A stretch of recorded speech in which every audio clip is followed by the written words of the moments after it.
friends, it's Gwen, and today I'm coming to you with something that I've been thinking as I've been reading lately, and that is characters in a book that I wish had their own book. I know that we've all read some books that have multiple perspectives. I felt like this summer that's all I was reading. Some examples are Eleanor Park by Rainbow Rowell. It tells the story from both Park's perspective and Eleanor's perspective. I loved this book. You all know I loved this book, but that's one example. Another example is a novel about food and friendship, The Recipe Club, and this is between two best friends, and it's in diary form, so one of them writes a letter to the other, and then Lily wrote that one to Val, and then Val wrote one to Lily. So I guess it wasn't really diary, it was more letters back and forth, dated letters, and then of course there's recipes in the book that they're sending each other back and forth. So I consider this being told from two different perspectives.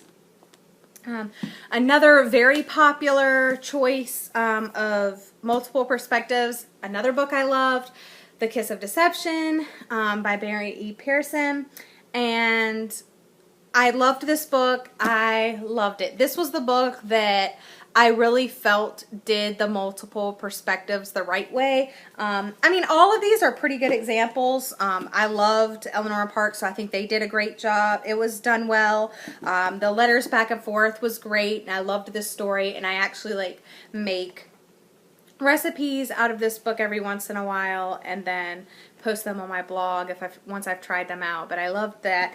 This broke me from books that I read over the summer, like Thanks for the Memories, which while I liked it, I don't know, it was just too much, and this was just perfect. So these are some examples where books are being told from multiple perspectives. And even though if a book is told from multiple perspectives, sometimes you still don't get enough. You still don't feel like that they are the main character and you want more. I know a lot of people would love to have Eleanor Park written from Park's perspective as the main character. That's one option, but I have chosen 5 characters who should have their own book. The first one that I picked is Lucy from the Scarpetta series. This is just one in the Scarpetta series.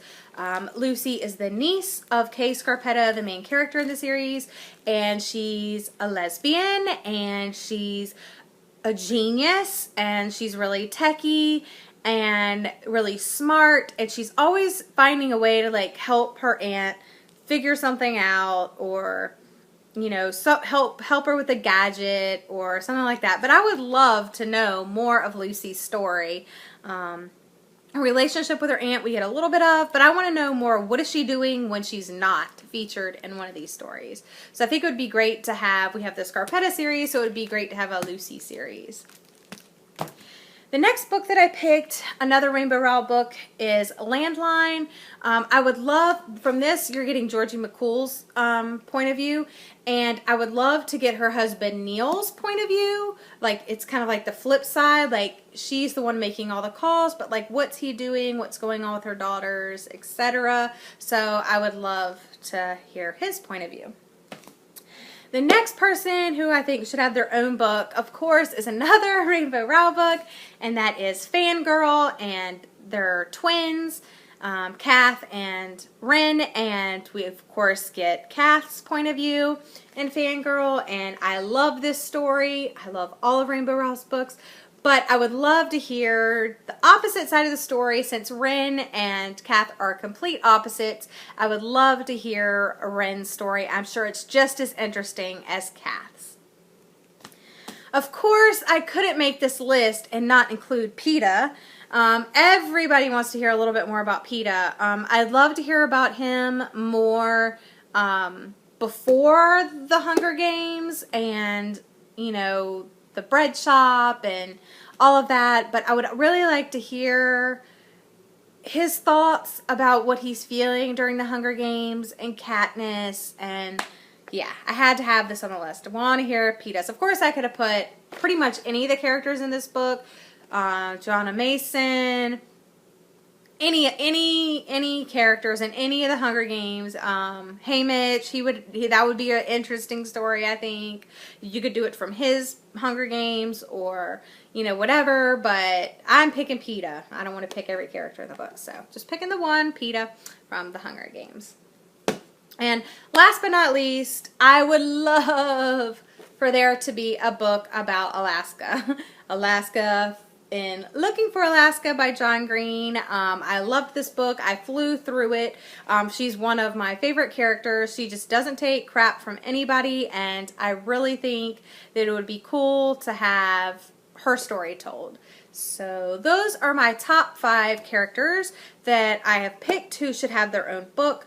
I do have other books that I could pick characters from that I would love to hear their story from, but these are just 5. Maybe I'll do it again, maybe next year or something like that. But what are your characters? I'm interested to find out which stories you've read where you've really wanted a character to have their own point of view, their own book, their own story, or to hear the story told from their point of view. I'm interested to hear. I hope you have a great day. Bye.